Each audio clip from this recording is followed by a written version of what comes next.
Hi, everybody. This is Marlene with Miami Ghost Chronicles Stories of the Supernatural. And you're about to hear my interview that I did with Reverend Shawn Whittington. He has a show called A Vegas Supernatural, and you can catch it every week on Mondays, 5 p.m. Pacific, 8 p.m. Eastern. And this is a show that was airing on November 26th. And the reason why I say that is, of course, when they give out the phone numbers for call-ins. Obviously, this has already been aired, so it doesn't make sense. But I did want to let you guys hear it, and I'm going to have a link to the website for Reverend Shawn, or the Rev, as he calls himself, at kcorradio.com. So please enjoy it. I've had Shawn on an interview before, which is called Siege Against Satan. I hope you guys catch it. But this is where he returned a favor, and he's a I hope wonderful everyone host. had a very happy Thanksgiving. I sure did. Welcome, brothers and sisters. This is Vegas Supernatural. Thank you all so very much for tuning in. This is Reverend Shawn Whittington, the Rev. And please keep these other teams in your prayers tonight: Agape Christian University, the American Association of Exorcists, the American Society of Exorcists, the Worldwide Bible College and Theological Seminary, and of course, GhostBegone.biz, the ministry. Tonight, brothers and sisters, we wrap up Supernatural November to Remember. I decided to reach out to a very special person to help the Rev do just that. In fact, she's way overqualified for the task at hand, and I'm really blessed to have her for the next 2 hours. She's an absolute legend in the paranormal community, and in her neck of the woods, they refer to her as the Queen of the Supernatural. But she's not scary at all. You're going to love her. Critically acclaimed author, writer, producer, elite parahunter, creator of Miami Ghost Chronicles, master hypnotist, television, radio, and podcast personality, the one and only Marlene Pardo Pellicer. Marlene, how are you? Great, especially after that introduction. Well, I meant there, it's from the heart. I meant every word of it. And what I love about this job is I get people like you on that have such phenomenal resumes. I don't really have a phenomenal resume. I'm just me, I'm the Rev. But you wear so many different hats and you wear them well. I've been advertising, of course, you being on the show tonight all week long, and a lot of your fans have been sending me private messages. Ask her this, ask her that. Oh, we're so excited. And I'm just, I'm proud to know you. I'm proud to call you a friend. Uh, I was on your show Yes. way back once upon a time. I want to say not too long ago, a couple, 3 months, but I had just such a wonderful time. I've really been looking forward to having you on tonight. So thank you so much for joining me. On the contrary, my pleasure. Did you have a happy Thanksgiving? Yes, I did. I had a great Thanksgiving, of course, with my kids, but it's one of those things, and I think as your kids sometimes grow older, we're going to have meals so that then you can go to the other set of grandparents or parents or whatever the case might be. So, yeah, I had a very good Thanksgiving. Well, good for you. I did too. It was nice and quiet. I had a sister come in town unexpectedly from out of town, and I hadn't seen her in a long time, so we got together at my brother's house and had a little Thanksgiving get together. So that was really nice. But I have to ask you, I know some of your background Hmm. is Cuban. Yes. So was it strictly traditional fare, or did you have a little Cuban flair in there? Well, I've never been to Cuba, but my family was very traditionally Cuban. And I want to say that because of the times I grew up, it's like all groups you dilute as time goes by. But I Yeah. grew up very traditionally. My grandmother, took care of me till I started school, and I had to speak Spanish to her. So, of course, I'm, fully bilingual, and I had all the traditions. That Hispanics have, especially Cubans, as far as, the 15, the quinceañera, all those things, absolutely had all of that. That is so cool. I have to be honest with you. I'm a little jealous that you actually. My mother was Brazilian, Hmm. and everybody in the family learned how to speak Portuguese but me. I don't know why, if it was I was just a stubborn kid and didn't want to learn it, or if she didn't push hard enough, but I've always regretted that, and I'm thinking about, one of these days. Someone just the other day said, you drive a lot to work. Get one of those CDs that you could put in your car, like Rosetta Stone or what have you, learn how to Right. speak Portuguese, and listen while you drive, and you'd be surprised how quickly you pick it up, especially since she was your mother, and whether you realize it or not, you retained a lot of it, even though you Yes. don't think you did, and it'll come easy. So I'm going to give that a shot. But and I also have that in common with you. I'm the only one in the family who had never gone back to visit where she was from. So I also regret that too. So do you have that? That's on my, probably near the very top of the must do things before I go to heaven, is to go and visit Brazil. Do you feel the same about Cuba? Yes, I do. Luckily, though, one of the things that was that all my family, near and extended, eventually everybody, you know, uh, came over to United States. So one of the draws that sometimes people would go back to Cuba was because they had very close family members that were still in Cuba.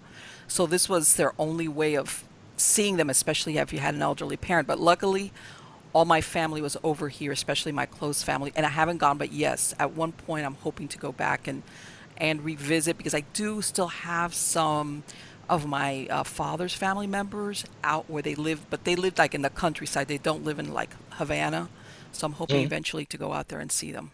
They have my pictures. Ever since I was a little yeah. kid, my mom would send them off, and they would have my, like my pictures in their living room. So it's like a long distance bond kind of thing. You have to go. You know Yes, I you do. do. I do. Yeah, I bet you didn't know that the first Thanksgiving, you're in Florida, correct? Yes. The first people, a lot of people don't know this. 50 years before the Pilgrims landed at Plymouth, the first Thanksgiving was actually celebrated in Florida, and it was an actual Catholic mass. And they had the indigenous there of the time, and they had the Spanish soldiers and whoever else was in that area at the time. But a lot of people don't know that. Were you aware of that? No, I wasn't. Are we talking in the area of St. Augustine? I'm not absolutely sure. Okay. Possibly wherever, whatever area down there was probably settled first.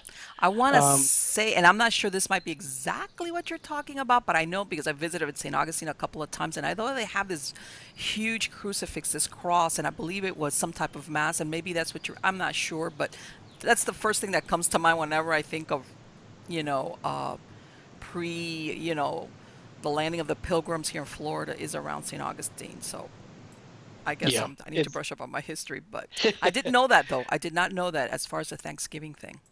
well, I have a confession to make. I didn't either until I just stumbled upon it a few days ago and thought it was really, really interesting, because I was seeing people getting upset at other people on the internet for posting pictures, like traditional Thanksgiving pictures where they show Mm-hmm. the Indians eating with the pilgrims and stuff. Right. People get upset at so many weird things nowadays. And Yes. I have Native American friends. I didn't reach out to them and say, what is upsetting about that? I guess I could see why, but it's it doesn't even matter if it's a holiday now.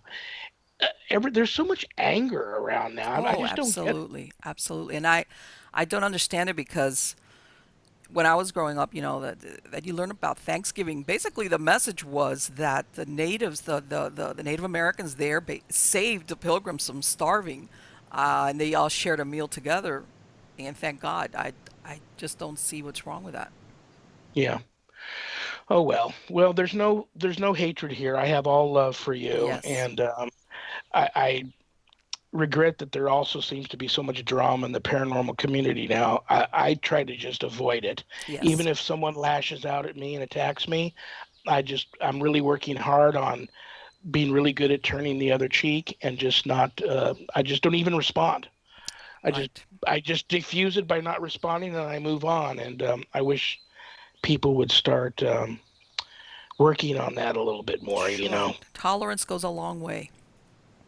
You're in the paranormal community? Yes. You're a legend down there. I know you probably thought that was funny when I said that, but everybody down there knows you. And I made up the Queen of the Supernatural. It's And you like, kind of are, everybody. I mean, you've got so much going on. Are you a religious person? I am, and I'm not. How's that? I mean, I grew up Catholic. I went through 12 years of Catholic school and high school. So I got Catholic. My family was not, I want to say, one of these deeply, deeply, deeply Catholic, but it was very traditional. Like I said, I went through 12 years of Catholic religion. And, I went through, as I grew up, I mean, when I grew up, this was you couldn't go into church without a head covering, a beanie, and you sweated bullets if you forgot your beanie. So when I Really? was doing that, it was like very much stricter than it is now. And then as I grew up, there was certain things that I was like, I'm not in agreement with this, because how can I call myself totally Catholic if I'm not on board? Because I hate that term that they use, cafeteria Catholic. To me, is if you're not going to do everything that's required, then don't call yourself that. So I consider myself deeply spiritual, but not, I kind of feel hypocritical, if that's the right word, in calling myself Yeah, Catholic, because if I'm not going to buy into the whole enchilada, I'm not going to wear that tag. I totally understand. Understand. Well said. I um I struggle with that too. I was baptized Catholic. Hmm. My mother was devoutly Catholic, but at the same time, very spiritual. Right. So there was kind of a, well, she wore the both hats well. Dad, a very spiritual person also, but he didn't. It was when he realized he didn't have a whole lot of time left, he was finally baptized. But he was born and raised on an Indian reservation in Oklahoma, so Hmm. he very spiritual. And the Whittington side of the family there were like the first ones that arrived there were like very Quakerish. They helped settle the land, even though there was already indigenous there, and they brought religion to the indigenous and taught them how to read and write and things of that nature. So I totally understand where you're coming from. You've got to. You're going to have a great time. I have a feeling if when you do get back to Cuba, because I have a lot of friends from there just to throw one of my social media things out there, Facebook, from Cuba, paranormal people. Cuba's a very haunted place. Yes, it is. It is. And, and I'm going to dive into it really quick, because you know that there's a flip side to spiritual beliefs in Cuba, because there is what they call Santeria, and which is the incorporation of something similar to voodoo and candomblé from Brazil, which was what they call a nature religion brought over by the slaves that came, throughout the Caribbean and in the United States, and they integrated it with Catholicism. And in Cuba, it's known as Santeria, and they have a darker version, which is Palo Mayombe, which is dark, dark magic. So even though Cuba has historically always been known as a very Catholic country, it did have that, not now, but back then, like an underground religious belief in other types of supernatural beings. Hmm. Yeah, very. Yeah, you're gonna just. You may not want to come home. Well, it's one of those things that I want to say that my family never practiced it, you were aware of it when I was growing up. It was much more underground. Now in Miami, you go to just about a lot of strip shopping centers, and you're gonna find what they call a botanica, which is like a, I want to say it's not a new age store, but you go in there and you find all the different things that have to do with either Santeria, or if you want to get a tarot reading. Much more open nowadays than it used to be. Yeah, I've heard that, but it's. I'm gonna have to say, I'm gonna add that to the list. Something draws me to Cuba, and everybody. I can't think of one Cuban person that I've met that I almost just didn't fall in love with because they're just such friendly people. Yes, we are. And I'm sure every race has their bad Oh, of and course. good, but I have had no bad experiences. So I think I'm going to probably add that to the list of places to visit because it just seems like just such a beautiful place. It's like my boss, who I've worked for forever, it seems like, is from Puerto Rico, Mm-hmm. and so it's like uh, those types of places just really speak out to me, and maybe it's because of my mother. Sure. Um, Maybe not. I'm not sure, but I'm looking forward to that. You have to tell me though, also where you're at, and I don't know if this had anything to do with you doing what you do now, but where you live also, a lot of people don't realize it's very haunted, a lot of ghost stories, a lot of paranormal history and hauntings associated with all of Florida. You got to, I've been waiting for this. You've got to lay a really good Florida, Miami, what have you, ghost story on us. Okay, and I'm trying, and I'm gonna give you, I'm gonna segue a little bit so that people understand sometimes, because when you think of the traditional ghost story haunted house, you always think something happened in that particular house, or the typical fodder for maybe an active or residual haunting, which is a suicide, tragic death, etc., etc. But here in Miami, they do, and I've run across this, is why I'm bringing it up, what they call, like I said, uh, maybe not black magic, but Santeria. They do a lot of crossroads magic. Okay. Mm, And what happens is that sometimes, and I've run across this, that's why I'm saying this, on investigations where what's done will seep into the, let's say if you have a corner uh, property, okay? I have had investigations and hauntings that crop up from something that really did not originate there, but had to do with crossroads magic that was done right next to it. mm, Okay, and the reason why I bring this up is, usually sometimes if you're able to, and when you, let's say you go into an investigation or a haunting, you're thinking, okay, did something happen here? Did somebody get killed, et cetera, et cetera? And you come up with a blank until you start talking and you realize maybe what the source was. And I'm going to give you, this is a recent example of one. This was a property that was out a little bit in southwest Miami-Dade County, which is historically more of an agricultural area. And what I mean by this is people out there would purchase maybe an acre of land. Sometimes the roads weren't totally paved. And the reason why I bring this up is that sometimes when they're disposing of crossroads magic or ritual items, they will go to these very remote areas to do it. Okay. mm, Now, and not all the time, but some of the reasons why people dump stuff at crossroads is so that whatever it is, which is usually not good, will not follow anybody home. In other words, it will not be able to return to the person that it was removed from. So one okay. time I had an investigation where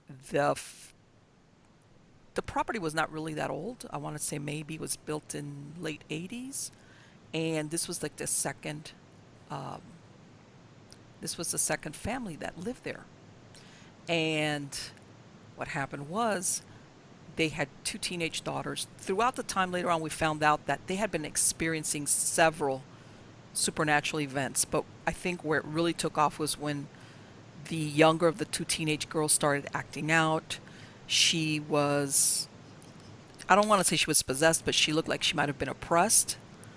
And when we went in there, when I went in there, because we had had a team go in there before, when I went in there, she refused to come out of the room and talk to me and meet with me. She had punched holes in doors. And by the way, this was a teenage girl, a Yeah. regular, like body wise. I'm not talking a man or a big guy, a big teenage guy. This was a slim teenage girl, had been able to make holes in the doors. Her mom had gotten attacked while she was in bed. Her mom had even one time had left for the night to a friend's house and she got attacked there. Whatever it was, even followed her mom home. And at that time, the ones that were living there was the mom with the two girls. The older sister, who's 19, she had to move out. I think she had moved in with a grandparent because she realized she had experiences, but somehow or other she realized I need to get out of here. And that's exactly what she did. By the time she was there, it was only the teenage girl and the mom, and they had a family friend that was helping them out.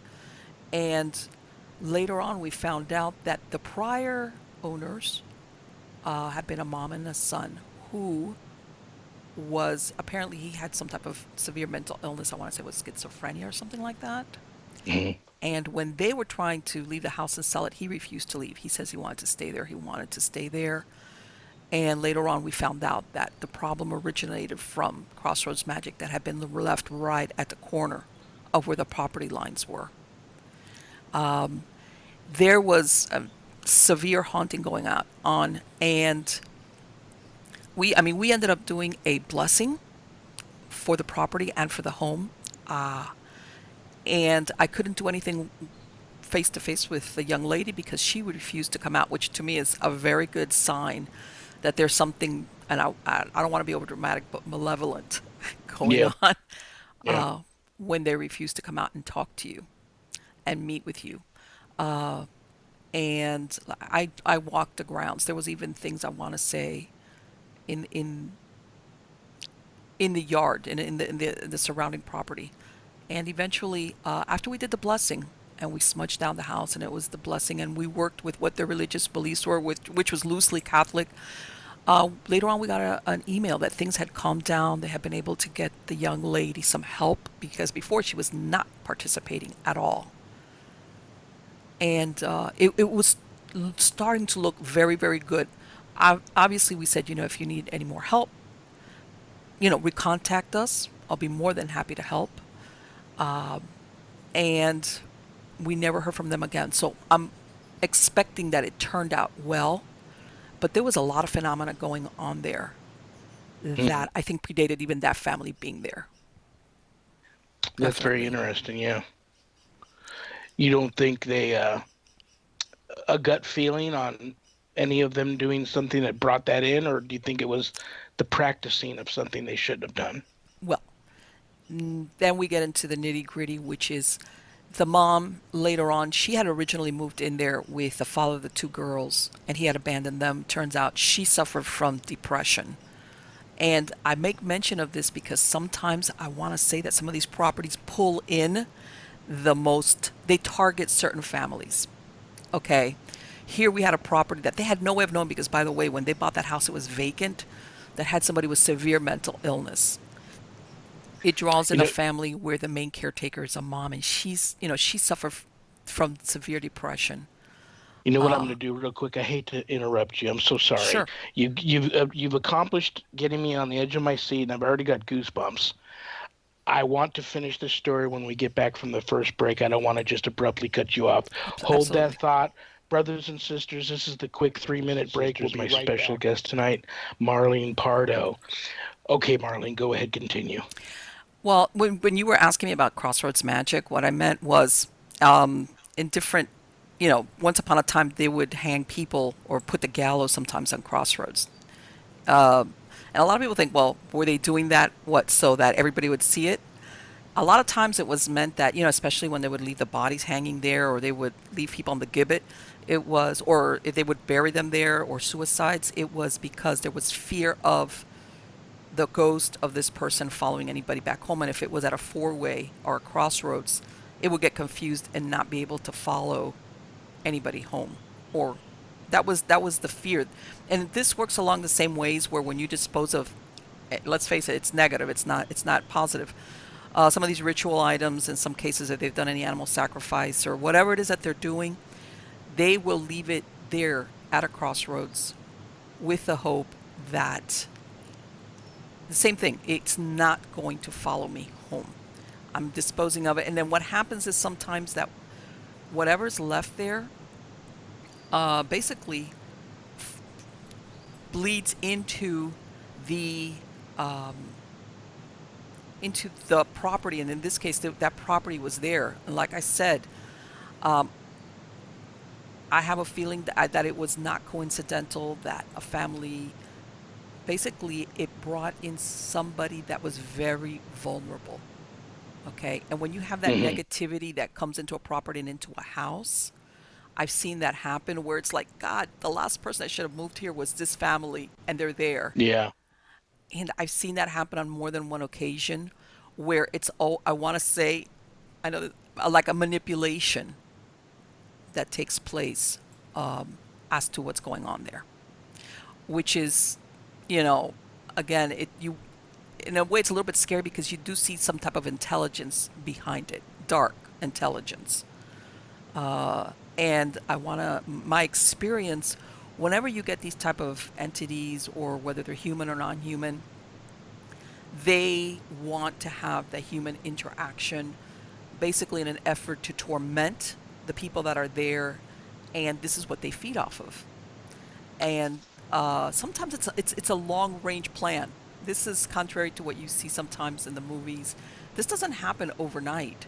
Sometimes it's like a process, but always with the aim of causing human agony, torment, and this is what a lot of these entities feed off of, and that's why they draw in vulnerable people or families um, to certain locations, and that's something to be aware of sometimes, especially when you're thinking of purchasing a new home. And I was aware of this also, and if you, that's in a way that story I want to say had a good ending because we didn't get recontacted by the family. Hmm. But you know, a part of my hypnosis was I did alternative hypnosis, which was what they call spirit attachment, and I'm sure you're familiar with that. You know, as far Yeah. as what happens when people are either influenced,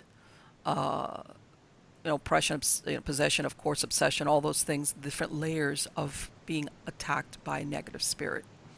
And I used to do that as part of my hypnosis practice. And I had a lot of people that initially came to me. I'm going to give you an example of one young man. Initially, he came to me because he couldn't stop smoking. By the way, all outward appearance was this young man was very successful. He was working in something, he was doing great.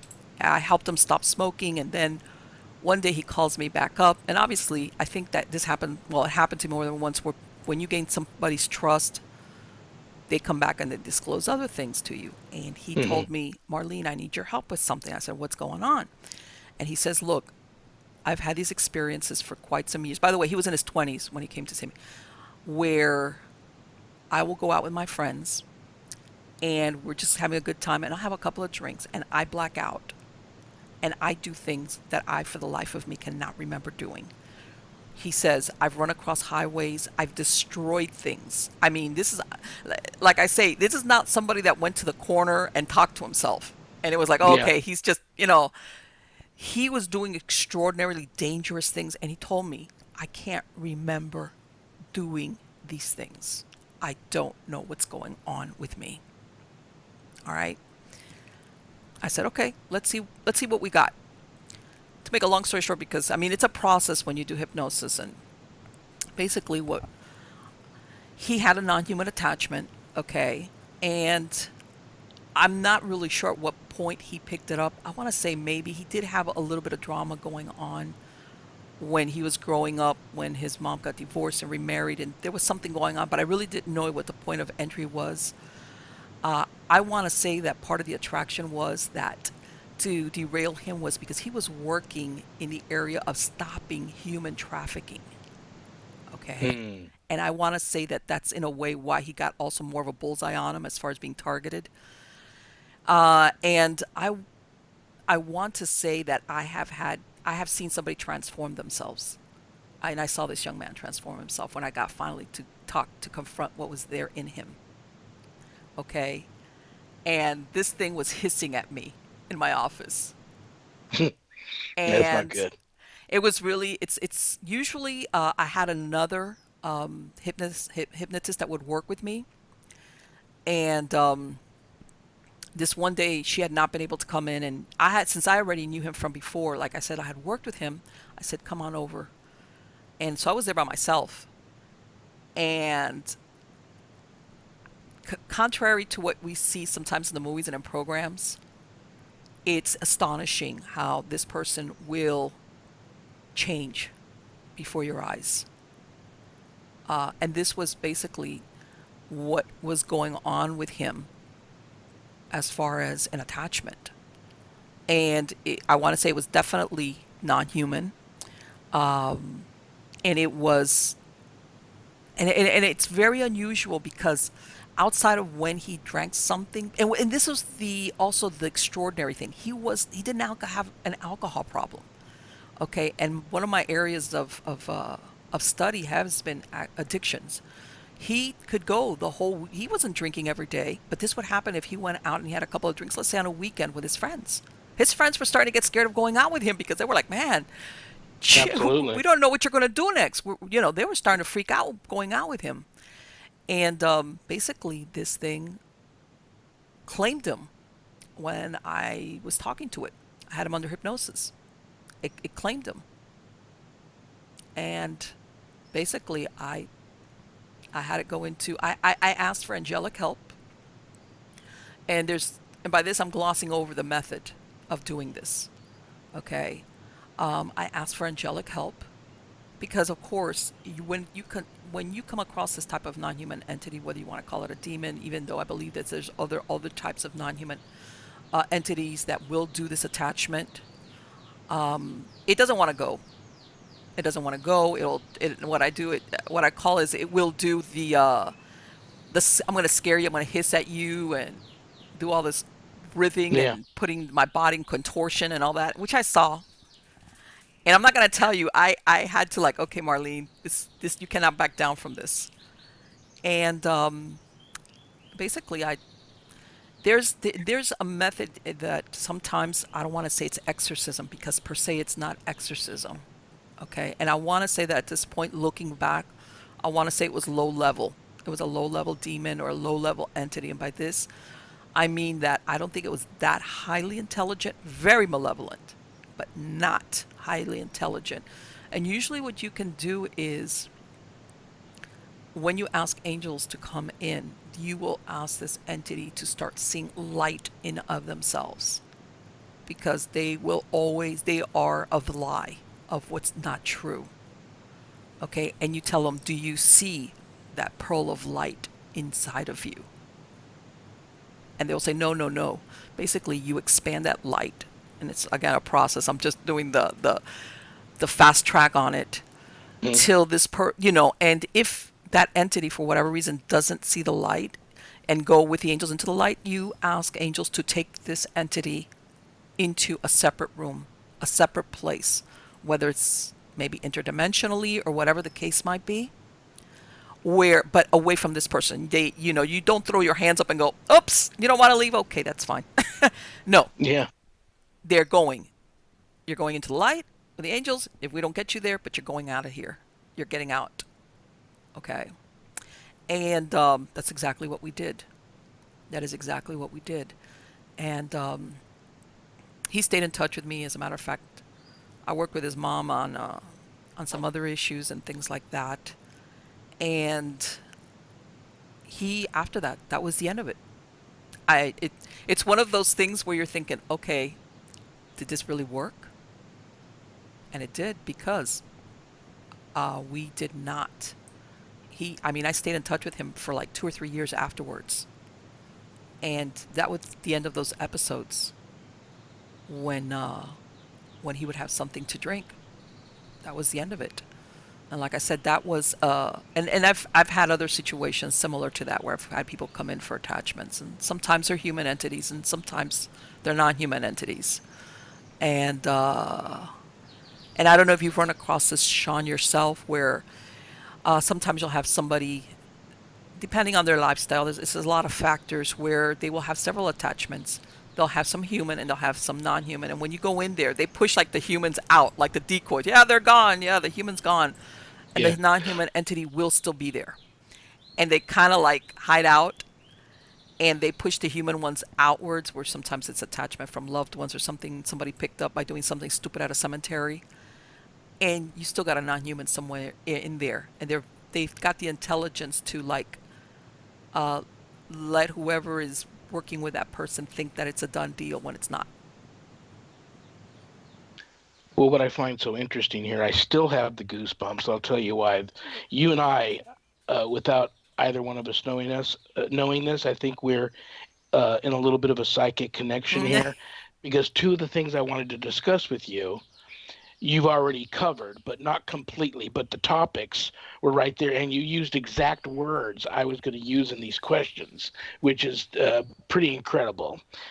The first is crossroads, Yes. and I had a case. I before today I hadn't heard that term, but other one other time, and a woman had called us in because she had claimed that she had captured demons in her luggage.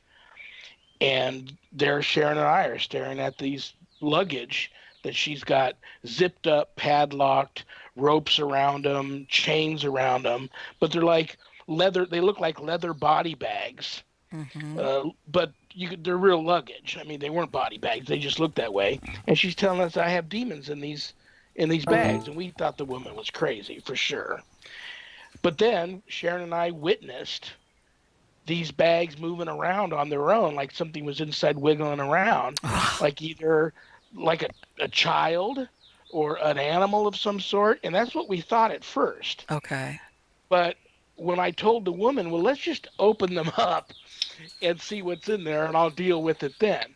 And she was about she was ready to keep me from doing that violently if she had to, because she said no, you have to take these to the crossroads. And I didn't understand what she meant. She goes, Right. and if you take, I want you to take the luggage with you, but you keep it zipped up, and you find some other way to dispose of them, because if you just throw them in the trash and somebody finds them and opens them up, the demons in the luggage will come back to me, or even worse, go after you.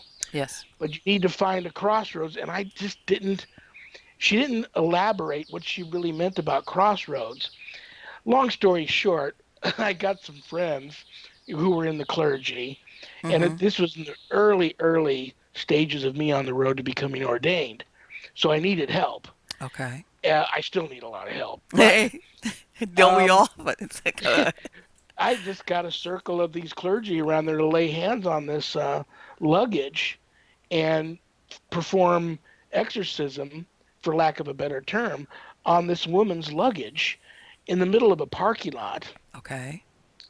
But I didn't want to throw the luggage away because I knew, in addition to what she claimed was in the luggage, I knew everything this woman owned was in this luggage, and I didn't want to throw it out and leave her with Sure. nothing. She thought she was never going to see me again. But after we performed the exorcism on the luggage, and we all thoroughly felt the luggage was clean, Mm-hmm. you should have saw the look on her face when we showed back up at the house with all our stuff, because, she had nothing. And so she was so happy. And I brought these clergy people with me to help convince her, now it's okay. You can undo the padlocks, take the ropes off. And we ended up staying long enough to watch her do that and to see inside, because there was still that little bit Right. of doubt that we wanted to see what if there was something other in there that we needed to know, and if there was, an actual animal in there or something. Right. Right. Like, man, did we like Yeah, exercise a squirrel? And I know yeah. exactly what you mean. She stuck somebody's cat or dog in Yeah. there, and they've Exactly. already died, but they're lying in the luggage. Yeah. So I never forgot that word crossroad, and it just hit me like a bolt of lightning when you said that. And another, so now I'm gonna know. I absolutely don't know of any. Well, every intersection is a crossroad, but I can't, in the city here, I can't Well, dispose of usually anything. it's going to be a four-way stop sign. In some cases, it's a three-way stop sign. Like a three-way, when you have like a, a street dead end where another street is, and you got to either take a left or a right, which is a three-way. The idea behind it is that whatever you're going to drop off there will not will have so many ways to leave that it will not know how to follow you back home. Yeah, you know what? We're on the outskirts of the Vegas Valley here, and there's a lot of open desert. Okay. Mm. I think I'm when Sharon and I go out to kind of drive around and sightsee, and just Mm-hmm. to get out, get some sun and some fresh air. I'm going to start looking for some of these, because I'm sure I can probably find some deserted desert roads out there that maybe have already been visited by God knows who and buried God knows what out there already. But I'm going to start looking for those because it's a very interesting uh, thought process to that whole thing, and it just it resonates believability to me that if something you can confuse it. You're right; these things aren't very intelligent. Mm-hmm. They're not very street smart, Right. and but you got to be careful.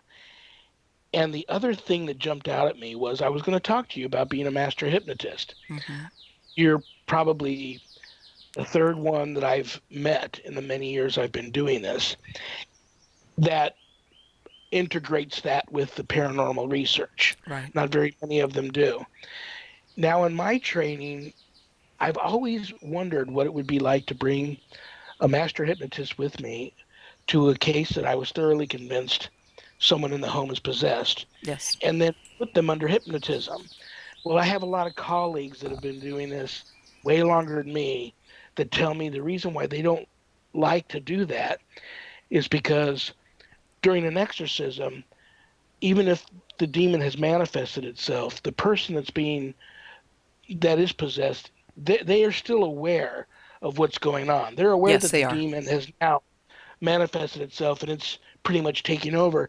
But you can continue to address that person that's in there, and you can say, "We need your help to fight from the inside out.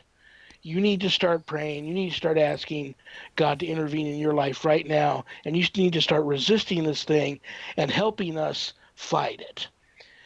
And they believe that if the person is hypnotized, there you essentially you put them to sleep. So now they're totally not aware of what's going on, and it's just now all of the invading unclean spirit that you're dealing with, and that makes them even stronger, which is kind of scary. I don't know, but I tell you that is something that on more than one occasions I've thought about doing was bringing someone in and hypnotizing this person that I really believed was uh,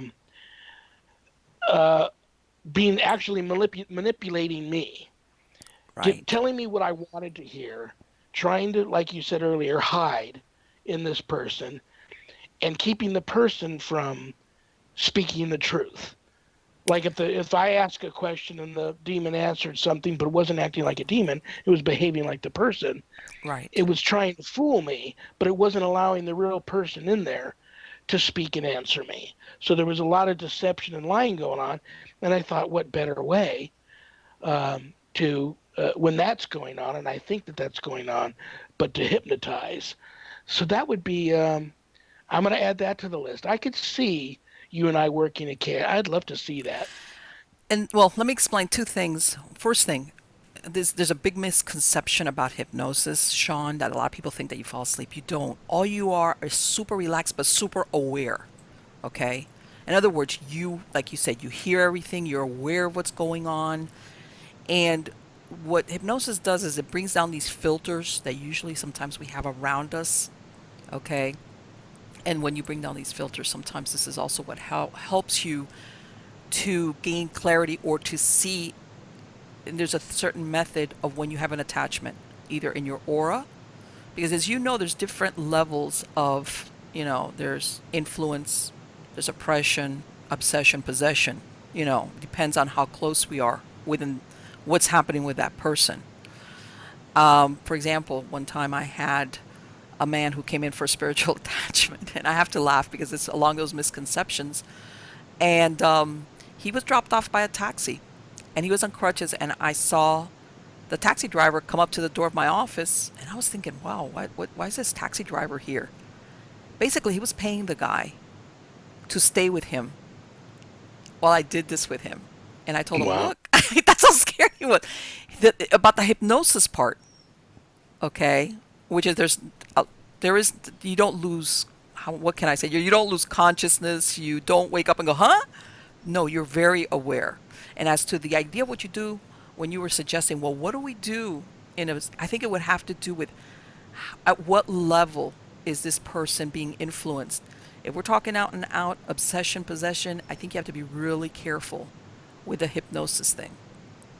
If we've Yeah. got somebody that's being influenced, absolutely, because I've done it before. I did it one time before when I was out on an investigation. It's you know what? And the thing you talked about, the guy going out and having these issues when he drinks. Mm-hmm. I know everybody out there is going to, I try not to get on my soapbox and get my preach on. That's not my style. I don't drink anymore, but I spent many, many, many years a raging alcoholic and a drug addict. And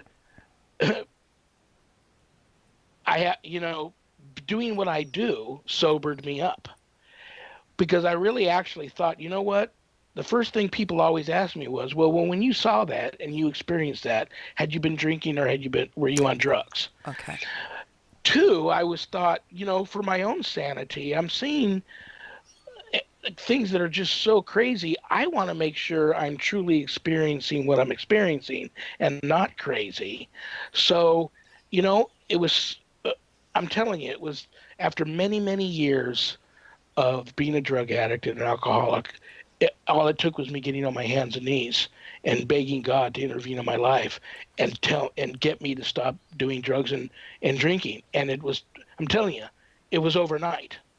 So Right. anybody out there listening to me that needs help, whatever God it is you pray to, if you're sincere enough and that's what you need help with, you just got to get on your knees and ask for it and be sincere about it, and you'll get the help. But on that thought, what I'm going to do, we're getting ready to go into the long 6-minute break.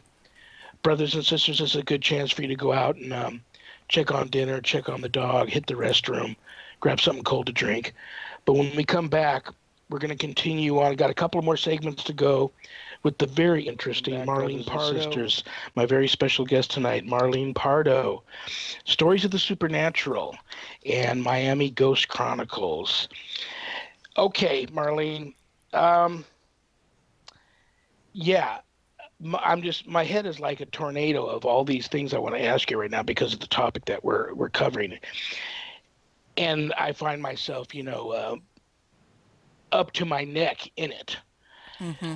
The hypnotism part, yeah, is is a very scary thing. And what I also find interesting in listening to your stories, something else jumped out at me. These things, you're right, these things they can already be at a place and they can be laying dormant for Mm-hmm. many, many years. And it's just like they're just waiting for the perfect storm Yes. um, to jump on board.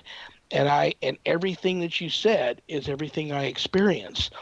Their targets usually range from the very weak or the ill, Mm-hmm. and I'm also including mental illnesses. Sure. And that's one of the questions I ask people all the time.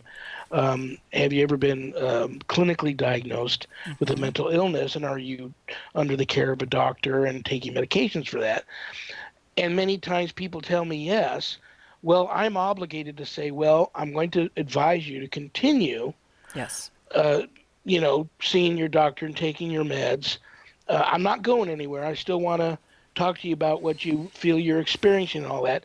And the sad thing is that many people in our field at that point walk away, but they're a target, and they can be being attacked simply because they have the mental illness. Sure. Absolutely. And so you're caught between a rock and a hard spot, and it's really hard to know how to proceed from there because if anything goes south, you're left holding the bag. You're Oh left to yeah. hang out to dry Yes. because you're not going to get any support from the medical community or the authorities. Mm-mm.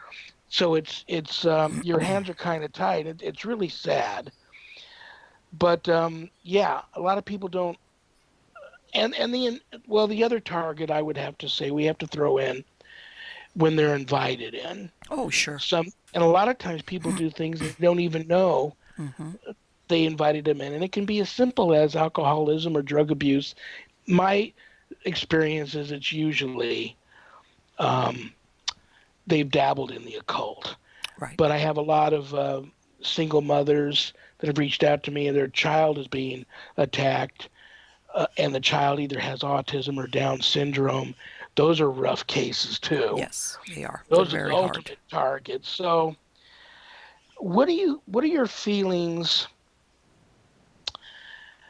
There's a belief now that in a term called complete integration, where the possession has gone on so long Mm-hmm. and has gotten so severe and so strong that finally there comes a point where the person's soul has completely been pushed out, and now the vessel is totally taken over by this invading unclean spirit, and now that's all that remains. And at that point, there's no help. And then you see all these people out there now that do some of the most horrendous things to other human beings without any disregard to themselves. They know they're either going to spend the rest of their life in prison or get executed or get killed by the police while they're performing this act, but they could care less in their behavior, and they do some of the most horrific things that I haven't seen people do to one another in a long, long time. Um, what do you have an opinion or a feeling in your travels on complete integration, being a hypnotist or your background as an investigator or any of that? Well, I would say I'm from both of those sources. I draw from firsthand experience, and I want to clarify this. This is not something I read in a book. I have experienced this and handled these situations. I'm going to tell you, Shawn, about at least, the very least, 80% of people that happens to experience some type of childhood abuse, physical and or sexual. Okay? A lot of times, maybe it wasn't once, it was systematic. By this, it was that it happened more than once. And maybe at the hands of the who should have protected them, or in other words, they did not get the protection from who you should get it from, which is your family members, your parents, whoever's there, the adult. As a child, you don't have a, what are you going to do? Move and go where? you know, you're Right. you're Yeah. you're um and let me explain. This trauma, a lot of people call it disassociation, but I found in my experience that this is like a wound to the soul that allows sometimes some type of entity to come in through. Part of also what happens, especially as this child grows into adolescence, is nobody came to their rescue, including, I'm not going to always say, but sometimes they even think God abandoned them. Okay? I see So where you're going. it Yeah. almost magnifies and allow, like, when you're trying to open a plastic wrapper that you think, if I can just get a little bit, I can tear it open. The events of what happened are that little tear. Okay? And then, depending on the child's personality and what happens around them, if there was chaos, I mean, there's a lot of factors. It's not a one size fit all. It allows that entity to gain more of a foothold if you start raging against God because even God didn't come and rescue you. Okay? Then that's where you start little by little. Like I said, I don't think this is not an overnight thing. Um, where then you start that melding where your that person's original identity starts going into the background. And usually, from what I've seen, is as a child, when they get like this, you become terrified. You're terrified of because you don't know what the next day holds. And sometimes this entity will kind of fool the child as it grows up, taking over and being strong and protecting. But it's not protecting, really. All Yeah. it's saying is, let me in more, let me in more. Okay. And I think there's nothing worse for a human being than to have prolonged lengths of time being scared. And by this, I don't mean horror movie scared. I'm talking about truly deeply scared of what's going to happen to you. And when this entity steps in and says, I'm going to help you, I'm going to protect you, I'll make you angry, nobody will mess with you, and I'll push that scaredness away, that scary feeling away, then that's when the person, like you said, the original personality steps back and lets this progress. And then, of course, guess what? Angry is better than being scared. Yeah. let's face it. I mean, it's one of those things. It pushes out the scared part, the anxiety that goes with it, and makes you angry and disturbed. And then that's when, like you said, people do horrific things that you're thinking, what is this? Where is this coming from? And then, of course, and then if you throw in there, if they start dabbling in dark occult, things, any type of Mm. necromancy, uh, I mean, it just blossoms. It blossoms from there. And then, again, depending on what happens with this person, uh, and another thing I have found also, Shawn, is that usually when this happens in childhood, when they grow into adolescence, for some reason, and there's no magic formula. I can't quantify this in a lab and say, oh, this is how it happens. Yeah. They attract being victimized or horrible things happening around them or getting hooked up with the wrong people. It's like, okay, let's really add fuel to this fire. Okay, whatever it might be. And then before you know it, there's that surrender where the original person that was there is kind of like very small, and what's taken over is that non-human entity disguised as a human being. And then, of course, the purpose of it, and you could say, well, what's the purpose of it? Well, guess what? It will do what all these entities want, which is to cause human tragedy, to see human beings in agony and tormented. Why? Because when they kill families, when they do horrific things, um, the wounds they cause, it's like a ripple effect to other human beings around it. And like you said, well, some of them don't care. They're going to go to for life sentences, or they might be face excommunication. It doesn't matter to them because there's no fear of consequences if you're talking an inhuman soul that's really there. Well, it's not even a soul or an inhuman entity. Okay, so it's like, okay, so this guy's going to spend the rest of his days rotting in jail. But in the meantime, it's a scorched earth mentality. And then you see what is called sociopaths and psychopaths, where there is no remorse, there is no empathy whatsoever for any of the human beings around you. And by the way, I want to throw in my thing. I want to say that part to blame is Hollywood. And you remember when the series Dexter came out, which he was a Yeah. psychopath slash sociopath, and they kind of romanticized him and made him a bad guy, but not that bad because he was killing only the bad people, the other psychopaths. Yeah. And I'm sorry, but that's BS. When you're a Yeah. psychopath, or a sociopath or whatever, you kill everything and everybody. There's no loyalty, there's no loved ones, there's no, I'm going to spare you, but I'm going to get that one. That's like, that was just Hollywood land making it up too. Yeah. It They really, reminds me of they, Hannibal.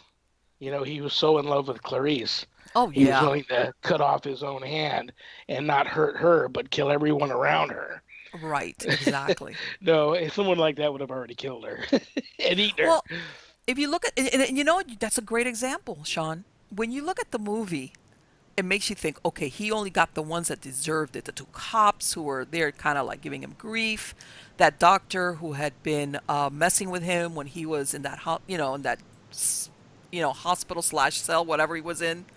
That at the end, that's who he goes after. Like that, Yeah. the people that deserved it. And that's like, they don't care about who deserves it or not. They'll kill whoever is in their way or that they have the opportunity of killing, which is why when you see a lot of these serial killers, and unfortunately they go after the people with a risky lifestyle, they're soft targets like either prostitutes or drug addicts, just because they're easy, because the opportunity's there. But they don't care if you deserve it or not, or you're a good person or not. And if you get some of them who are a little, um, depending on how intelligent they are, I want to say as well, uh, they even get more delight in going after, or they work themselves up to in after going targets that are like, I want to say the innocent person in the sense of the soccer mom or the child or whatever, because they're moving up the food chain when it comes to the type of victims that they go after. And a lot of people, uh, and by this I don't mean to excuse it at all, but a lot of these people, I want to say, do have some type of attachment, very deep seated, that they've probably had from childhood, and that's why you see a lot of these serial killers or people that do these horrific things where when you look in their background and their childhood, they had some pretty dark things happen to them. And no help came, by the way. I'm not saying it's a done deal, but if you don't get any help to soothe that wound, that's when you run into a lot of problems on the metaphysical plane. And a lot of it, I know everybody looks at the psychopathology, or is this, is this person got some type of, are they schizophrenic, or, all these different types of clinical terms, that you look see in the DSM. But there's a metaphysical, and I guarantee you, anybody that's dealt any type of doctor, whether it's a psychiatrist or a psychologist, even a counselor, they might not say it on the record, but off the record, they will tell you stories about certain patients that they've had that they are they have doubts about. In other words, they believe that there is some type of Yeah. spiritual influence going on with them, but they won't say it out loud. Yeah. Like Yeah, in other you words, you I and I are tried. They connected here know that there's psychically. something That there. was that was where I was taking you next. This is weird. Um, that's exactly where I was going to take you next. Yeah, we're on some kind of little Yeah. psychic thing here because I'm a member of that club that many people that are locked away because of incurable Yes. psychological disorders. I believe more than we would like to um, imagine are actually possessed. Yes. And now that they're in there, they're just being drugged out of their minds and not getting any help. And yeah, I think you would be astonished at the horror stories you would hear from some of these doctors off the record, Mm-hmm. um, which Yes. is crazy. Just it blows me away. And it's just a never-ending vicious circle. I mean, if you have a father, that's a sick individual who has been molesting his children all their Mm-hmm. lives. Uh, you know, he could be possessed. Yes. Absolutely. So now they're all in. It's just a vicious circle. It's all they're Yes. all in cahoots together. Mm-hmm. And like you said earlier, and I commented on it, it's a you're it's long term. The the plans that these things have, it's not overnight plans. They've got all the time in the world. They have infinity. Exactly. So these are long term plans, and they're very. One thing they are is patient. Oh, sure. But something that kills me right now is I hate to admit that I'm having to pass over more cases than I would like to. And every time I do, I sit and look in the mirror and accuse myself of uh, being in the wrong biz, that I don't have any business doing what I'm doing, or I wouldn't be passing over these cases. I'd find a way to help. But it's hard. Sometimes you have to know when to say when. And like these people are already in the raging waters, dog paddling for their lives, and they can't swim. And you jump in and you tell them, relax, I'll grab a hold of you and I'll get us to shore. But Mm-hmm. all they want to do is beat and pound on you and grab a hold of your head and push you under the water Yes. so they don't drown, but then you both end up drowning. And it's as simple as my approach is a religious approach. And so many people reach out to me and they say they're at rock bottom and Mm-hmm. they say they know what they're up against and they need help of divine intervention. And as soon as I start telling them what they need to do, they're not on board with any of it. Well, no, I Yeah. don't believe in God, That's and a I don't want to problem. learn any prayers. I don't want to go get baptized. I don't want to put any crosses on my walls and have my home exercise. I just need a problem with this, help with this issue. So that's when I know you know, you can talk to them until you're blue in the face if they're not 100% ready and willing to. They called you for help, so if they're not ready and willing to do whatever it is you're asking them to do, and I have to pass, and that kills me when I have to do that. Does that happen to you at all? Well, and let me give you an example. When I was doing the hypnosis work, I had sometimes I would pre-screen them. I was able to catch them when I would pre-screen them on conversations before they came into their appointment, and other times it was when they were seated there. And you had a lot of people that had problems, and they thought that the hypnosis was like a magic pill. She's going to hypnotize me once, and all my problems are going to go away. And I I kind of suspected that in a lot of cases they had attachments, but they also had other problems. And I told them, you know what? I cannot just, if you go and sign up with a therapist, I will be more than happy to work as an adjunct with your mental health professional to hypnotize you for relaxation. And then it's an ongoing process. In other words, they wanted to go in there, have me hypnotize them in some cases. And that's the end of it. They didn't want to do the work. Okay? That's on the hypnosis side. You know, it was like, I know there's a lot going on, but if you're thinking this is going to be a one shot deal, it's not. And then when it comes also to investigations, same thing. I would tell people, you know, even if we do an investigation, let's say like what happened when I told you about that young lady that, you know, we did the blessing and everything, and I spoke to her mom. And this, you know, you have to keep on carrying this load as far as you need to, whatever your spiritual beliefs, you need to keep doing that. You need to keep working it. You need to bring light into your house. You need to be happy. You need to go outside, which, by the way, this is one of the giveaways when things are really getting bad is people will isolate themselves and or their families. I said, get out of the house. Leave the computer alone. Play happy music. I want you to look at comedies.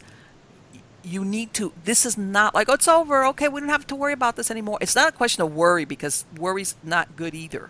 Because basically what that does is fuel the problem. But you have to remember that this is an ongoing thing, okay, that you have to work at getting everybody through there and like a maintenance plan is I think is what I'm talking about. That's even more important than the original help. Yes, of course it is. But a lot of people don't see that, Sean. They think that, let's say, for example, if you go in there and you do this and you got whatever's out, that's it. Okay, well, he did all the hard lifting and good. It's Yeah. like take your responsibility for yourself. And I think that's what you were talking about earlier. People wanting other people like you or me to take responsibility for everything, do the heavy lifting, and it's off their shoulders. And that's not the way it works. And when things do, when they don't have a contingency plan afterwards and continue doing the things that you've asked them to do Yes. after, the initial problem is solved, it comes back so much Oh, stronger. And sure. Sure. They yeah, got I hate to say it, but you in a way you're kind of, especially when you're fresh out of it, you're a little bit earmarked. yeah, You know, and you don't absolutely. it's like it's not it's the truth. It's not a pleasant truth, but it's the truth. Oh, yeah, it kills me to have to do that though. But it is what it is. And then they get so upset, and people also get upset if at the question I say, listen, one of the first things I'm going to do is almost going to seem like I'm trying to be your priest and I'm asking for confession, but I'm going to Mhm. send you this intake form, or we can do it verbally, Right. and it's going to seem like it's confession. But I need to really, you're going to have to be totally open and honest with me about what's going on. And then when I do get to that question about under a doctor's care, what are you calling me crazy? Some of them get so Yeah. so mad Yeah. at that question. But there's no soft way around it. You got to know. Yeah. Or are you a religious person? Uh, duh, of course I am. That's why I called you. And Right. you go, well, I think you should go to your church and see if you can Exactly. get help there. Then they scream at you. I already did, damn it. And nobody there will help me. That's why I'm calling you. Are you going to send me somewhere else? They're already mad. You're like, we're getting off to a bad start here. I don't want to upset you. I mean, I Right. understand you're in a very upsetting situation right now. Let's meet for a cup of coffee or Right. a donut somewhere, or even at the park, so we can get some sun and fresh air and talk a little bit. This phone's so impersonal, but oh man, Well, so much ugliness. but and as far as that suggestion that you made to them, like go to church, and they'll say, "But why?" They turned me away, and I've run across that myself, and I say it's better to go there, even if you're not in agreement. Just go there and be there and pray because you're in a holy place. And I'm not talking. This is despite any denomination. Just hang out there Yeah. for a little bit. Tell you what we're gonna do real quick. We're going to go to the last break. This is a short 3 minute one, guys, and the last segment's coming up. My God, time is flying. I'm with the wonderful Marlene Pardo. So we will be right back, brothers and sisters, after these last segment. Time is flying. Marlene, I love you. I'm going to add you to the prayer list, and I've I love told you you this too. before. I think you're great, and you're we need more people like you in the paranormal community. It's just I'm no drama. We're all open Mm-hmm. books, and there's no drama, Exactly. and we're all and it's just unfortunately it's not like that. Maybe it'll get back to that, but we all at times get in over our head. Mm-hmm. Um, we don't, sometimes we don't realize it till it's almost too late. When that happens to you, what if I put your feet to the fire and said, you gotta give me a definite uh, answer to this? What scares you? I think it's what the fear that anybody who's ever had has come up against these type of entities. Okay, and I'll be honest with you, when it comes to ghost investigations, uh, even my kids when they were teenagers, they go, mom, everybody goes, there's a ghost. Mom would run to it. Everybody's running away. My mom's going, look, look, look, what Yeah, is that? I'm not going to tell you I have those starts because let's face it, when you come across something that's very unusual, you kind of like, oh God. I'm talking here about more when you're talking non-human intelligent entities. Okay. Um, I think the fear is that you think this the same way like we talked about that you can get earmarked because they've had you before and they might want to wiggle back in there. yeah, You kind of get a bullseye on you when you work in this field and you're effective and you can pull somebody away from their clutches. And I know that sounds very dramatic, but basically that's what it is. And how do you do that? You start giving people hope. When people fall into apathy and hopelessness, which aka depression, that's when people do horrific things. Or when and you realize, they see you as the enemy as well. That person to them is their thing, you know, but you're the enemy. yeah, And depending on the type of lifestyle that you have outside of that, um, they will try to mess with you. And I'm trying to make it low key, and I think that that's what scares a lot of people. And I'm gonna say something out here for us older people. I, I'm not scared of being corrupted because I'm not gonna get corrupted at my age. You yeah, know what I'm saying? It's like, yeah, forget it. You know what? I know pretty much what my edges are. But again, uh, you on whether they're interdimensional, intradimensionals, because that's a big question mark. I've had experiences where they're aware of you the same way you're aware of them, and I I'm going to use an example, Sean, out of a fictional books called they're authored by Dean Koontz. It's called the Odd Thomas series, and in it he has something with are called bodaks, which by the way is an old Celtic word, and basically they're dark shadow beings, non-human of course, which they when bad things are going to go south, they're around. But anyway, the main the main character Odd Thomas realizes he can see them, but he makes sure that they never are aware that he can see them, because if they ever became aware that he could see them, they would go after him. And mm, this is along the same lines, which it doesn't work because if you're addressing this being, absolutely they know that you're aware or that you kind of suspect that they're there.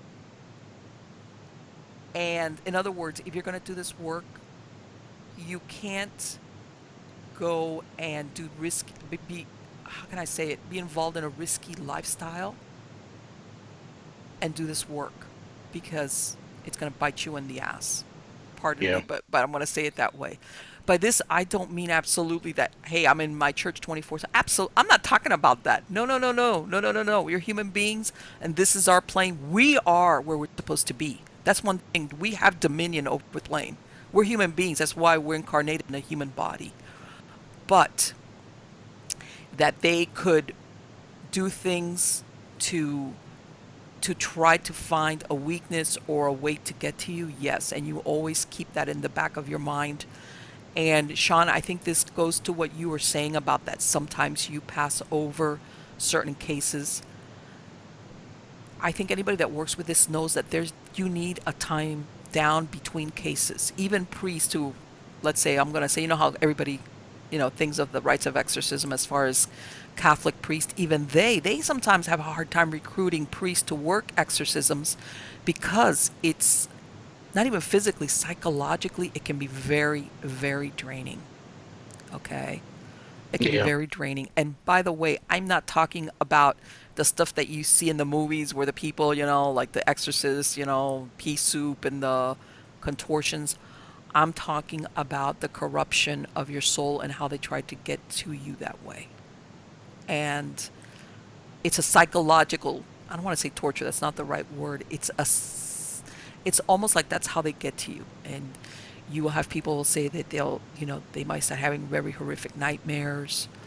Uh, it, it's just a feeling that they try to get to you. And if you are doing alcohol abuse or addictions or just doing stuff that is making you vulnerable, you're going to give them an in to get you out of the way. How's that?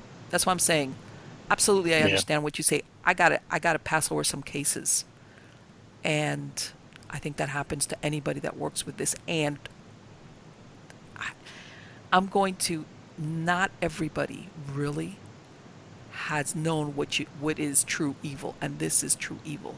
Um, and not everybody has really encountered this and seen it for what it is, and there's nothing there. I've stared a couple of human beings in the eye, and it's like, whoa, okay.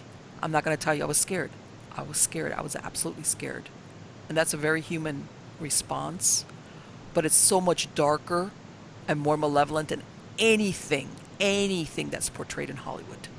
Much more Yeah. insidious, much more destructive. That I'm telling you, I think that if a lot of people understood that better, there would be so much less people playing around with dark and occult subjects. Because especially depending Yeah. if they're more vulnerable, I mean that's a whole different thing. But it's very scary, much more than I say than the theatrics. I want to use that word than the theatrics of what we see of people contorting in the voices and this and that. And I've seen that. It is something that says, I you're my enemy and I hate you. I profoundly hate you. And given half a chance, I'm going to try to unravel your life. And that's still, and even that is putting it mildly. Mm-hmm. Yes. You almost can't. It's almost off the scale. It's almost unimaginable. The hatred Yes. um, Mm-hmm. And for I don't these think things. It's I just don't, because you know how humans will say, "Well, I hate you," and you always people a lot of times when you use that word hate, they base it on that context. When the person doesn't really like you, they hate you. But I don't think they understand what hatred from a non-human entity is, and it's like the purest form of hate. That, to be perfectly honest with you, I don't think human beings are capable of. no. It's beyond that. Yeah. It's beyond that. It's beyond that. It's way. Yeah. It's just. You can't even put it into words. Yes. Um, Yeah.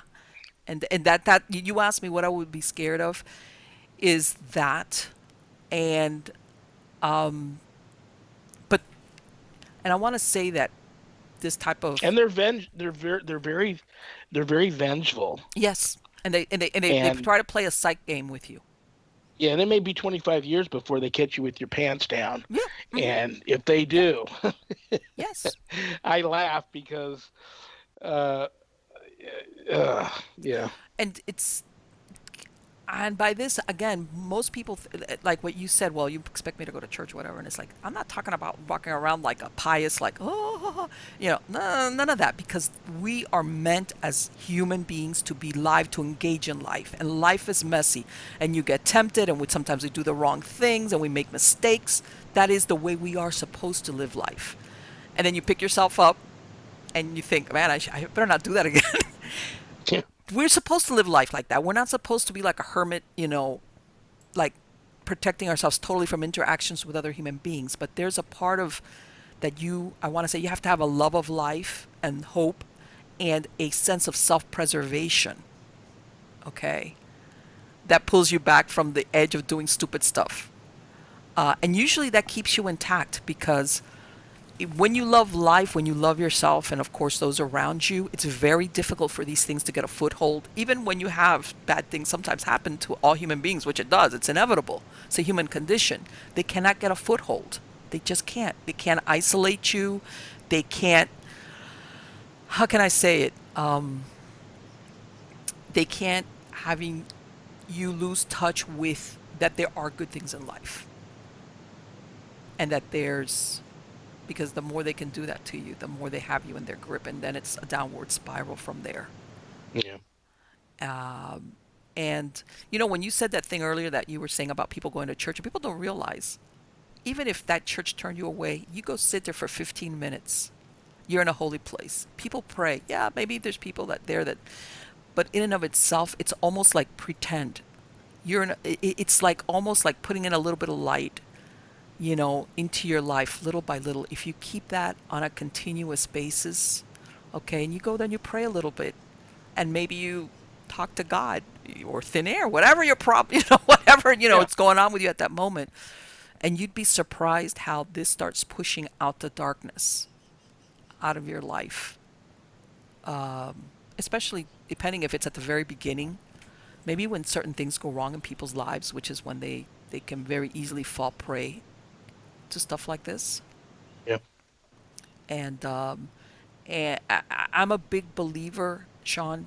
Don't get me wrong. I think absolutely there are times when you need to call in for help, whether it's a paranormal team or in your case somebody that works with uh, demonic infestations. But I'm also a big believer in people need to become empowered to do their own thing, to take care of themselves and where they live at, et cetera, et cetera. I mean, there's depends on what's going on with you.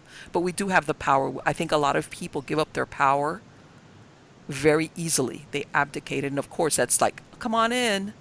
Yeah, I'm really scared now. It's like, no, nope. I tell everybody, you know, let's say we will use the haunted house scenario. If you had a stranger walk into your house and say, I'm here, if you had ownership of that place, you say, you'd point them out and you'd get out of here right now. Well, this is what you're going to Yeah. do. Hello, this is your house. This is your living space. You're a human being with a life body. You're a spirit. Get out. And not that they're always going to do it, but that's the beginning of Yeah. self-empowerment. And I don't know if you've run across that where by the time they get to you, people are like totally cowed. They're like, they have given up all resistance to whatever is going on in their lives or whatever this thing is that's doing it to them. And they're being the victim. They've and I have a whole theory about that where people sometimes they're in a victim cycle and they call in entities that will victimize them. And that can be very dark and destructive type of haunting, by the way. Yeah. Absolutely. Well, I don't even go out anymore. A true story. I during football season, Sharon and I go out, watch the game once a week with some friends. I try to be as little priestly like as possible when I'm there, and I'm there for 3 hours and I'm home. But Mm-hmm. we don't go out unless it's to work a case or to go to work. Yeah. Because I find that I'm only comfortable now around people that do what I do because nobody else seems to understand me anymore. And the people that have known me for a long time still love me, but they kind of, you know, they, you know, they see the change and they're so not into it Right. that they've distanced themselves. They're still there for me if I ever reach out to them, but it's Right. to do this work. There's a certain amount of reclusiveness to it also that Yes. one has to be willing to assume. But before I forget, I know any moment now I'm going to get the light that we're getting close to wrapping up here. I have to mention I joked about all the hats you wear, but I want people to know how to reach out to you. So I'm going to go down the list here. We have Marlene Pardo, one word, .com. You also have a Facebook page, Marlene Yes, Pardo. I do. There's MiamiGhostChronicles.com. You also have a Facebook page, Miami Ghost Chronicles. You're all over YouTube. You practically own it. I wish. Um, you have Diary. nightshadediary.com. So what am I missing here? You've got books out that people love. Right. Real quick before we get told that we're done, tell people where they can get your books, what you would most like them to experience about you on some of the things I've mentioned. What's your proudest of? Well, number one, let me go to your first question. Of course, all the ones that you mentioned, they can get the books at my site or on Amazon. I do have a new book coming out now in December, which is called Supernatural Safety, and I want to say it it's a DIY for things that people can do. And like I say, there's going to be parts in there where I go through different types of things that people can run into, and also I do mention the parts where this is not a DIY.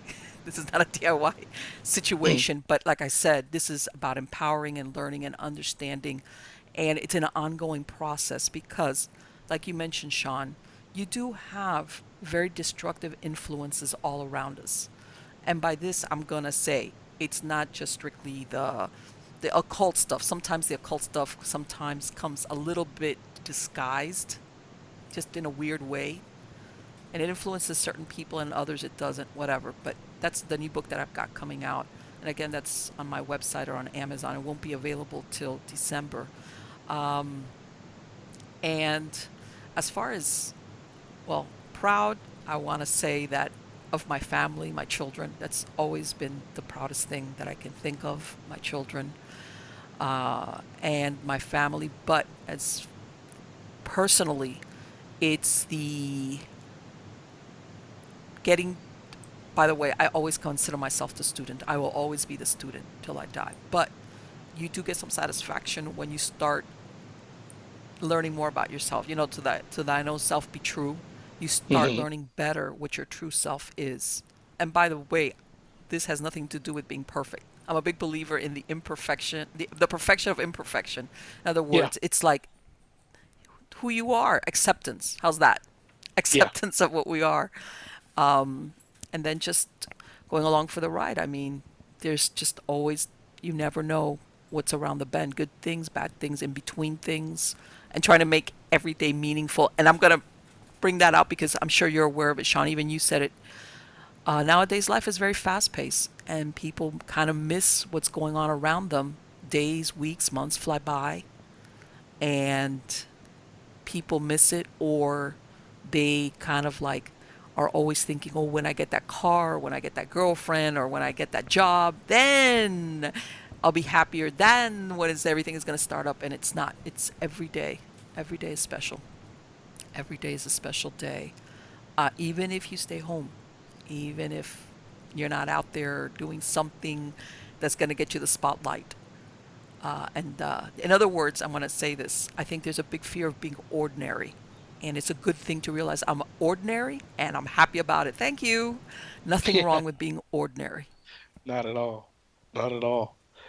Yeah, and and you said it perfectly. I just am so I'm most comfortable just chilling at the house. Yeah.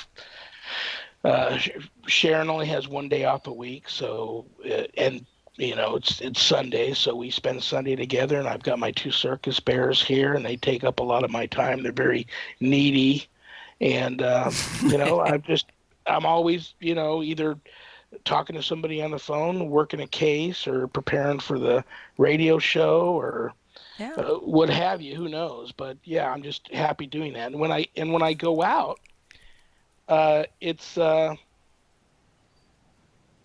it's just weird to not. I just would rather be around like-minded people. I True. used to not be that way, but now I realize you almost have to be. Sure enough, somebody will ask me what you do, and I'll go down the list. It's not long. I work at an animal hospital. I'm an ordained minister. Oh, you are? Well, what do you do? Well, I'm a deliverance minister. What's that? I'm an exorcist. Oh, Yeah, no, they're like, well, some say, well, tell me about that. You lose right. them halfway in the conversation because they're freaked out now, or they were already freaked out that she said that, and now they're at the other end of the restaurant. They don't Yeah, it's want to like, talk. So it is what it is. But I'm being told that we have just a few minutes left. So once again, I don't want to end the show without you knowing that I love you, that I pray for you, that I'm going to have you back on again. You ever want to reach out to me oh, anytime absolutely, yes. somebody cancels on you at the last second on your show, and they don't because your show's so popular, No, you but can reach out to I'm not, me. my plans are, I'm not going to use you to save the day. It would be my pleasure to have you, Sean, back on because we have so many interesting things to talk about. Yeah, you know what's funny? Yeah, Tina would be proud of me. I have a list here. I had about 25 questions of things that I was going to talk to you about, and that's about 3 pages less from when I used to started this show over 3 years ago. I would be over prepared, but I've only gotten to one, two, three, four, five, six, seven, eight. Well, I got to 10 questions. Okay, that wasn't bad. But No. so there's 15 I didn't get to. So yeah, I'm gonna save them. They're gonna go in your file, Okay. and we'll just pick right up where we left off. And I know how to reach you. You know how to Yes. reach me. If I need to pick your brain on something or vice Absolutely. versa. You know that I'm always Listen, accessible. All I'm busy here is looking after my animals and my chickens because you know I got my chickens. yeah, the experience I had with chickens was the people next door were raising them when Sharon and I moved out of that house, and her German Shepherd accidentally got past us because one of the movers left the door open Oh, and ran out and killed like a bunch of them. And she still feels bad to this day because they just grabbed the dog, threw it in the truck, and they drove off.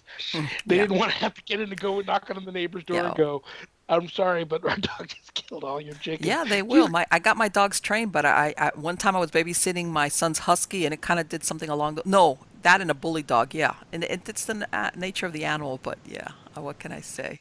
Well, brothers and sisters, this was a very special evening. My special guest was Marlene Pardo, um, Miami Ghost Chronicles, Stories of the Supernatural. Catch that show, follow her. I love her. I knew you guys would love her too. This is the Rev. This has been Vegas Supernatural, and I will talk at you guys all again next week. Have a great week, everybody. Stay blessed. Good night. So did you guys like it? You know, there's going to be another version of this, which is going to be the one that I recorded with Sean. You know, that's going to be published on Vegas Supernatural, and I'm hoping that the audio is good on this because my system was kind of acting like eh.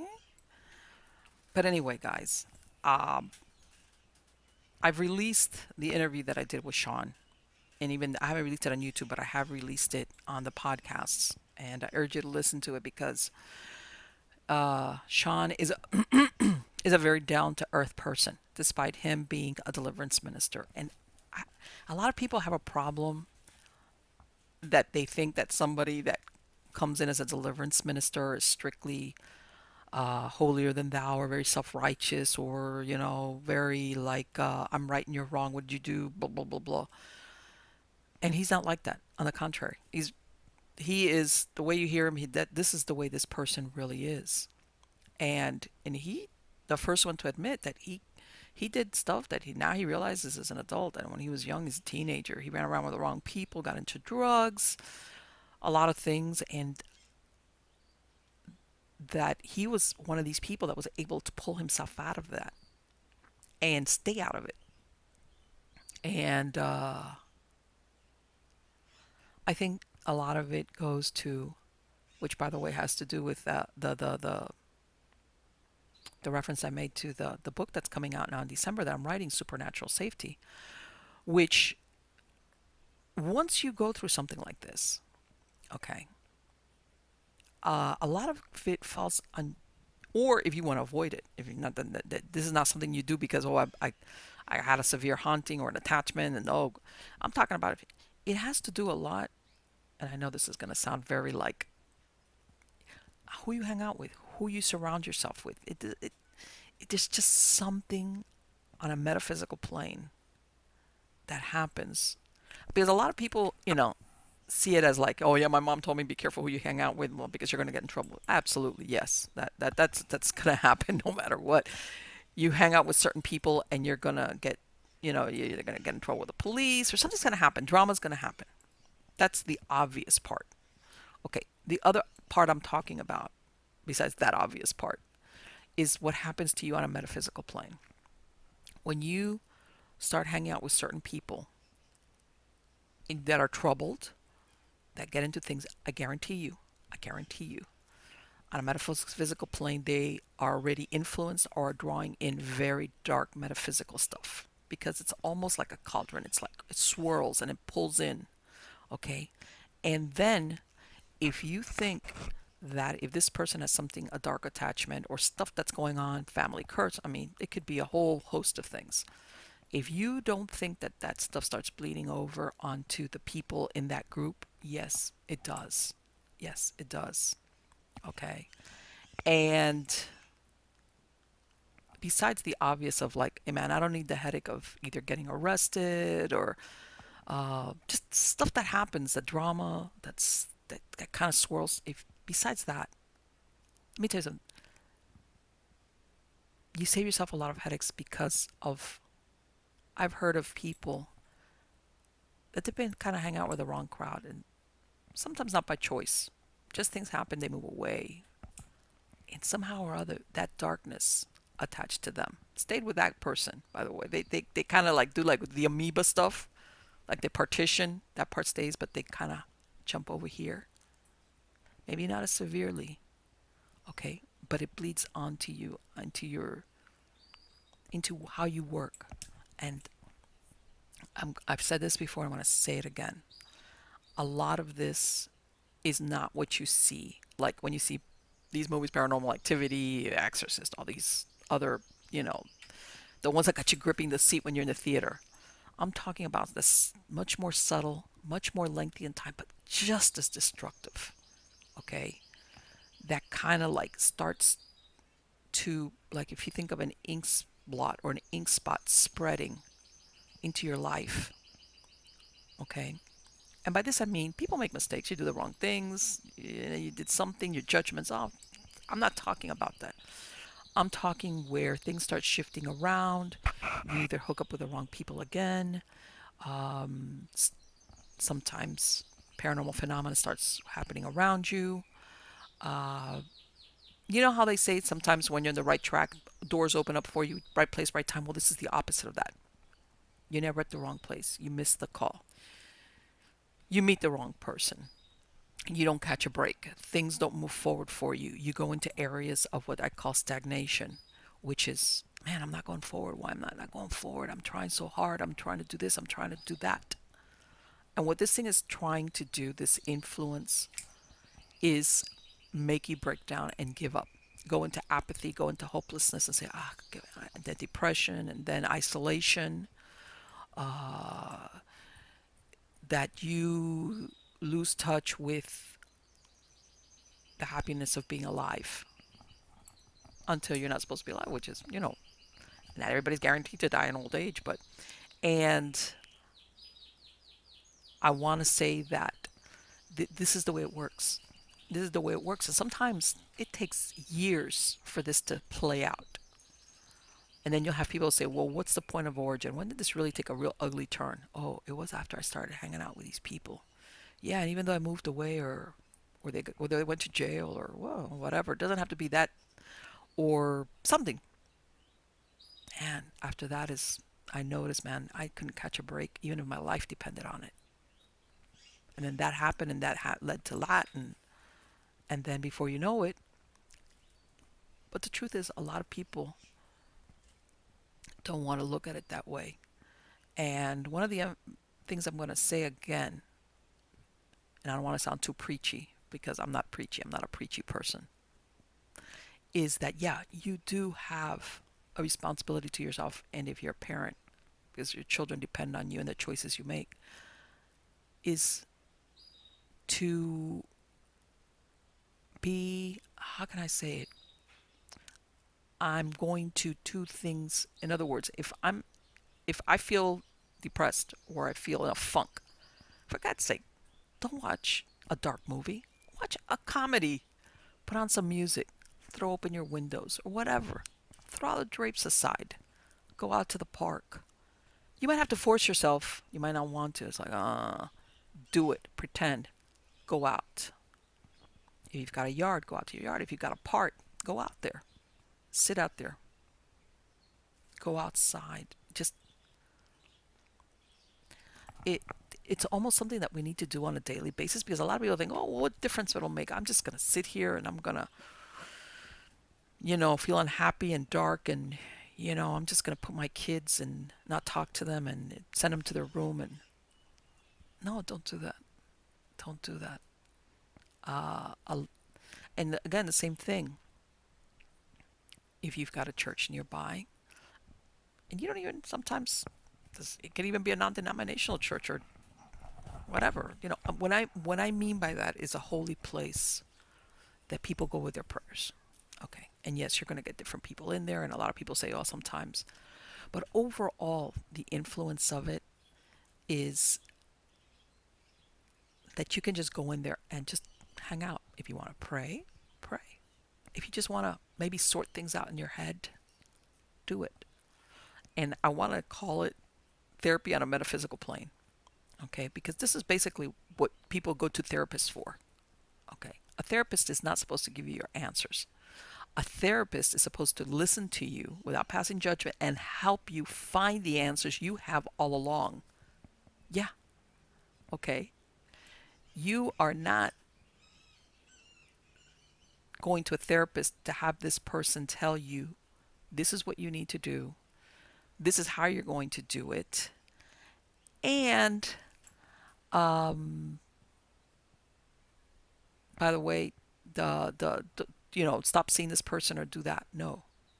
And my point being at the end of this is that you have all the answers inside of you. You do. And sometimes we kind of lose sight of that because you stop believing in yourself. Maybe because you've made bad calls in the past and you just don't trust yourself anymore. And sometimes going to a holy place, okay, and sitting there and sorting it out and thinking about it, sometimes that's very helpful. Because you know what? 9 times out of 10, if you've got something dark following you around, they're not going to go in there. And this is how you start that process, that super elastic bubble plastic of detaching it from you. It's like, it's not going to happen overnight. It's not. But eventually, when you stretch something out, the point that the elasticity wears out, it will break. And this is what you want. And this is how you do it. And you do it on an ongoing basis, every other day. And sometimes it might feel like I'm not getting anywhere, nothing's happening. And I think a lot of it has to do with sometimes we're tied into instant gratification thing, which is, wow, why isn't anything happening? Sometimes things happen underneath the surface that we don't see right away. Okay. And sometimes, and this is really important, stop thinking of how this is going to happen because sometimes when you ask for help, when you put it out there, when you're trying to figure it out, sometimes help or the solution comes in the way you could never have imagined. Never have imagined it. Okay? And you have to go back and you have to work on it every day. And like I said, I've talked to enough people who weeks and months and sometimes years afterwards have told me, you know what, when it was ongoing at the beginning, I didn't think nothing was happening. I thought, what a waste of time. Shit, I feel stupid. And then they tell me, but looking back in hindsight, I realized that this is where things started to change very subtly.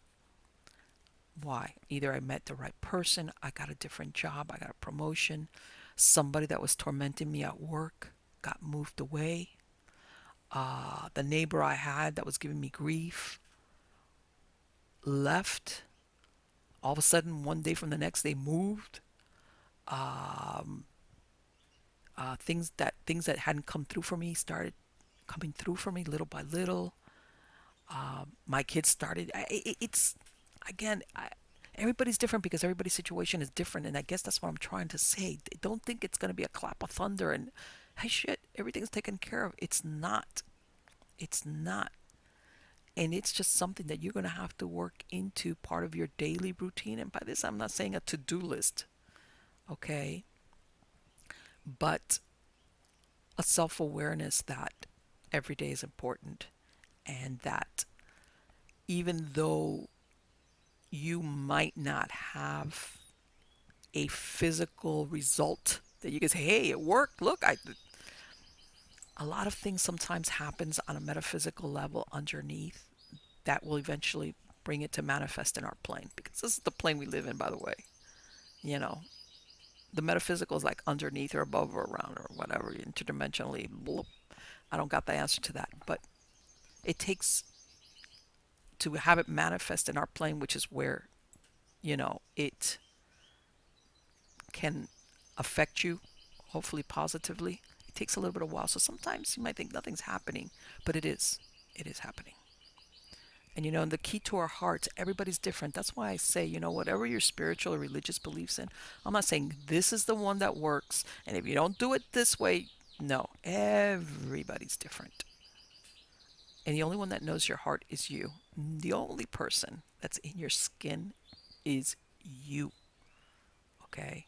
That's why I'm saying that one size fit all of spirituality or religion doesn't always work. If it works for you up to a certain point, great.